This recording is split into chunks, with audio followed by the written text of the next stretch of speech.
ప్రపంచంలో ఉన్నటువంటి ముస్లింలు రెండే రెండు పండుగలకు ఈద్గాకు వెళ్ళి ఈద్ నమాజులు చదువుతారు. ఒకటి రంజాన్, రెండు బక్రీద్. కానీ ఈద్ మిలాద్ పేరుతో ఈద్గాలో నమాజ్ చేయడం అనేది ఇంతవరకు మనం వినలేదు. ఇలా కొంతమంది ధర్మంలో అయినటువంటి కొత్త ఆచారాన్ని సృష్టించే ప్రయత్నం చేశారు. కానీ వారి యొక్క అజ్ఞానాన్ని, కుట్రలను పటాపంచలు చేయడం జరిగింది. ఈ సంవత్సరం 2025న మీలాదు నబీ సందర్భంగా రెండు చోట్ల అవాంఛనీయమైనటువంటి సంఘటనలు చోటు చేసుకున్నాయి. ఈ సంఘటనలు ముస్లిం సమాజాన్ని తీవ్రంగా కలవరపరుస్తున్నాయి. మరియు ఇలాంటి సంఘటనలు మరోసారి పునరావృతం కాకుండా మనల్ని సంస్కరించుకునేలా హెచ్చరిస్తున్నాయి కూడా.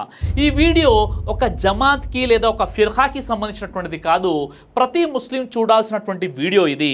ఈ సంఘటన గురించి ఇప్పుడు నేను వివరంగా తెలియజేసేటువంటి ప్రయత్నం చేస్తాను, జాగ్రత్తగా వినండి.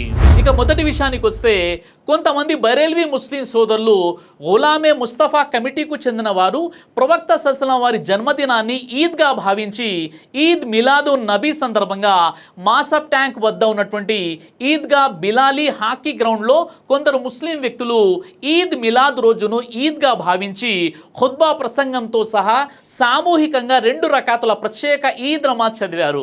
ఇది చాలా పెద్ద పొరపాటు. ఎందుకంటే ఇస్లాం ధర్మంలో సాంప్రదాయకంగా 2 ఈద్లు మాత్రమే ఉన్నాయి.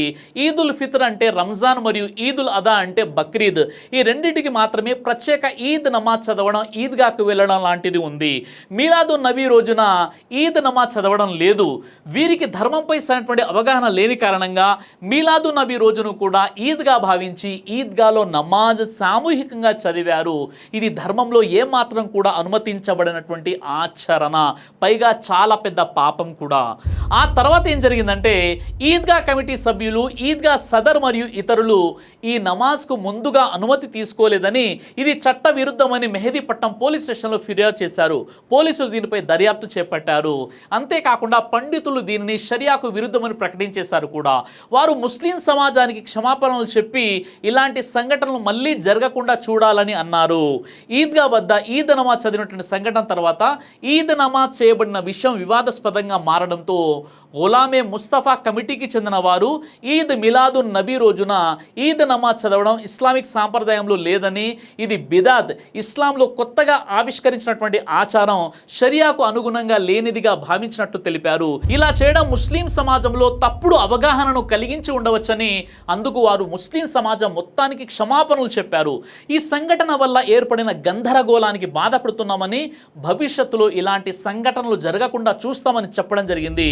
आज मैं माफी मांगने के लिए उलमा ने मुस्तफ़ा कमेटी के सदर आली जनाब मोहतरम सरफराज खान साहब के साथ हमारी पूरी टीम यहाँ खड़ी है कि हम इस बात की जो है ना इंतशार को ख़त्म करेंगे, क्योंकि ये हमसे गलती हो गई है. इस बार इंशाअल्लाह फिर कभी जिंदगी में ऐसी गलती नहीं होगी. ఇక్కడ మనమంతా అభినందించదగినటువంటి ఒక విషయం ఏంటంటే, వారితో జరిగిన తప్పుని ఒప్పుకొని క్షమాపణ కోరుకోవడం. ప్రతి మనిషితో తప్పు జరుగుతుంది, కుల్లు బని ఆదమ ఖత్తాఓన్. కానీ జరిగిన తప్పును ఒప్పుకొని క్షమాపణ వేడుకోవడమే గొప్ప విషయం. అదే ఈ అద్భుతమైనటువంటి విషయం ఇక్కడ మీరు చూడవచ్చు. ఇక రెండో బిదాత్ విషయానికి వస్తే, ఈద్ మిలాదు నబీ సందర్భంగా ఇంకా కొంతమంది కొత్త అప్డేట్తో సెలబ్రేట్ చేశారు. ఎహ్రామ్ దుస్తులు ధరించి మీలాదు నబీ జరుపుతున్నటువంటి వీడియో ఒకటి సోషల్ మీడియాలో వైరల్ అవుతుంది. వాస్తవానికి హజ్ మరియు ఉమ్రాలు చేసేవారు ఇలాంటి దుస్తులు ధరిస్తారు. కానీ కొంతమంది జాహిల్ వ్యక్తులు ఇలా ఎహ్రామ్ దుస్తులు ధరించి మీలాదు నబీ జరుపుకుంటున్నారు. ప్రవక్త ముహమ్మద్ సల్లల్లాహు అలైహి వసల్లం వారి వాస్తవ సున్నత్ పద్ధతి ఎప్పుడూ ఒకే విధంగా ఉంటుంది. కానీ ధర్మంలో బిదాత్ అనేది ప్రతి సంవత్సరం మారుతూ కొత్త పద్ధతులను తొక్కుతూ ఉంటుంది. అదే ఇప్పుడు మనం చూస్తున్నాం. ఇస్లామియా షరియత్ ప్రకారం వాళ్ళు చేసే ఇలాంటి పనులు బిదత్ అవుతాయి. ప్రవక్త వారు చెప్పనిది, ధర్మంలో లేనిది ఎవరైతే పుణ్యంగా భావించి చేస్తారో దాన్నే బిదత్ అని అంటారు. ప్రవక్త ముహమ్మద్ సల్లల్లాహు అలైహి వసల్లం బిదత్ గురించి ఒక హదీస్లో ఇలా అన్నారు, మన ఈ ధర్మంలో ఎవరైతే కొత్త విషయాన్ని ఆవిష్కరిస్తారో అది మా ధర్మంలో భాగం కాకపోతే అది తిరస్కరించబడుతుంది. సహీ బుఖారీ హదీస్ నంబర్ 2697. మరొక హదీస్లో ఇలా ఉంది, ప్రతి బిదత్ మార్గభ్రష్టత్వం దలాలా, మరియు ప్రతి మార్గభ్రష్టత్వం నరకాగ్నికి దారి తీస్తుంది. సహీ ముస్లిం హదీస్ నంబర్ 867. ఈ హదీస్లో ప్రకారం ప్రవక్త ముహమ్మద్ సల్లం ఇస్లాంలో కొత్తగా ఆవిష్కరించినటువంటి ఆచారాలు, ముఖ్యంగా ఖురాన్ మరియు సున్నత్ ప్రవక్త బోధనలకు విరుద్ధంగా ఉంటే అవి తప్పు తప్పు అని స్పష్టం చేసేశారు. అలాగే హైదరాబాదులో మీలాదు నబీ రోజున జరిగినటువంటి నమాజ్ వివాదం కూడా ఈ హదీస్తో మనం పరిష్కరించవచ్చు. ఎందుకంటే ఈద్ నమాజ్ అనేది నిర్దిష్ట పండుగలకు మాత్రమే పరిమితమైనటువంటి ఆరాధన. దానికి ఒక నిర్దిష్ట విధానం అనేది ఉంది. దానిని వేరే రోజున చేయడం ధర్మం ప్రకారం కొత్త ఆచారంగా పరిగణించబడుతుంది. పైగా ముహమ్మద్ సల్లల్లాహు అలైహి వసల్లం చెప్పింది ఏంటంటే, ధర్మంలో కొత్తగా కల్పించబడే విషయాల పట్ల చాలా జాగ్రత్త వహించండి. అలాంటి ఆచారాలు ఏమైనా ప్రవేశించినట్లు కనుగొంటే మీరు నా సున్నత్ సాంప్రదాయాన్ని మరియు సరైన మార్గ నిర్దేశనం చేసేటట్టు నా ఖలీఫా శిష్యుల సాంప్రదాయాన్ని మాత్రమే అనుసరించాలి. తిర్మిజీ హదీస్ నంబర్ 2676. ముఖ్యంగా క్రైస్తవులు యేసు పుట్టినరోజు పేరు మీద పండుగ జరుపుకుంటారు. అదేవిధంగా ప్రవక్త ముహమ్మద్ సల్లల్లాహు అలైహి వసల్లం పుట్టినరోజు మీలాదు నబీని పండుగలా జరుపుకునే వారికి ప్రవక్త ముహమ్మద్ సల్లల్లాహు అలైహి వసల్లం చేస్తున్న హెచ్చరిక ఏమిటంటే, ఎవరైతే ఒక వర్గం ప్రజల ఆచారాలను అనుసరిస్తారో వారు ఆ వర్గంలోని వారిగానే పరిగణించబడతారు. అబూదావుద్ హదీస్ నంబర్ 4031. పైగా నా విషయంలో అతిశయించకండి అంటూ ప్రవక్త ముహమ్మద్ సల్లల్లాహు అలైహి వసల్లం వారు చెప్పినటువంటి విషయం కూడా నేడు చాలా మంది సామాన్య ముస్లింలకు తెలియదు. క్రైస్తవులు మేరీ కుమారుడు యేసును అతిశయించినట్లు నన్ను ప్రశంసించడంలో అతిశయించకండి, నేను కేవలం అల్లా దాసుని మాత్రమే మరియు ఆయన ద్వారా పంపబడినటువంటి సందేశహరుడిని మాత్రమే అని ప్రవక్త ముహమ్మద్ సల్లల్లాహు అలైహి వసల్లం తెలియజేశారు. సహీహుల్ బుఖారీ హదీస్ నంబర్ 3445. క్రైస్తవ సమాజంలో అధిక శాతం మంది మార్గం తప్పిపోయింది యేసు పట్ల ప్రేమ లేక కాదు, ఉండాల్సిన ప్రేమ కంటే కూడా ఆయనపై పెంచుకున్న వల్లమాలిన అభిమానమే కారణం. ఇది నేడు చాలా మంది ముస్లింల స్వభావానికి అద్దం పడుతుంది.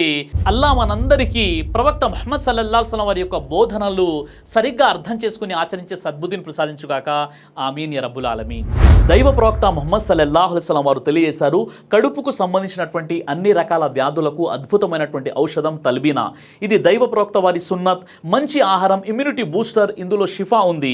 ఇది మంచి ఔషధంగా కూడా పనిచేస్తుంది. కాబట్టి పిల్లలు అయినా పెద్దలు అయినా ఎవరైనా దీనిని ఉపయోగించవచ్చు. అలాగే ఖురాన్లో దైవం తెలియజేశాడు, తేనెలో మీకు స్వస్థత ఉంది అని. కాబట్టి స్వచ్ఛమైనటువంటి ఫారెస్ట్ హనీ కోసం మీరు సంప్రదించండి.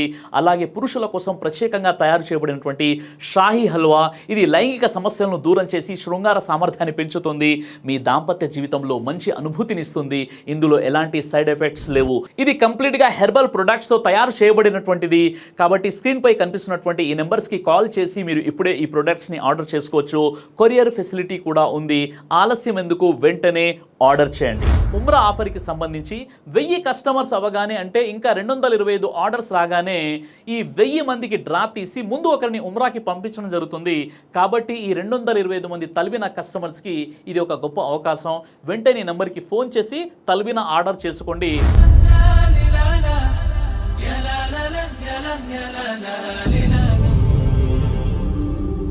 బ్రదర్ సిరాజ్ అని యూట్యూబ్ ఛానల్ని మీరు సబ్స్క్రైబ్ చేసినట్లయితే ఇన్షాల్లా దేవచిత్తం అయితే మీకు వీడియోస్ వస్తుంటాయి. అదేవిధంగా బ్రదర్ సిరాజ్ అనేటటువంటి ఫేస్బుక్ని కూడా లైక్ చేయడం వల్ల మీకు వీడియోస్ వస్తుంటాయి.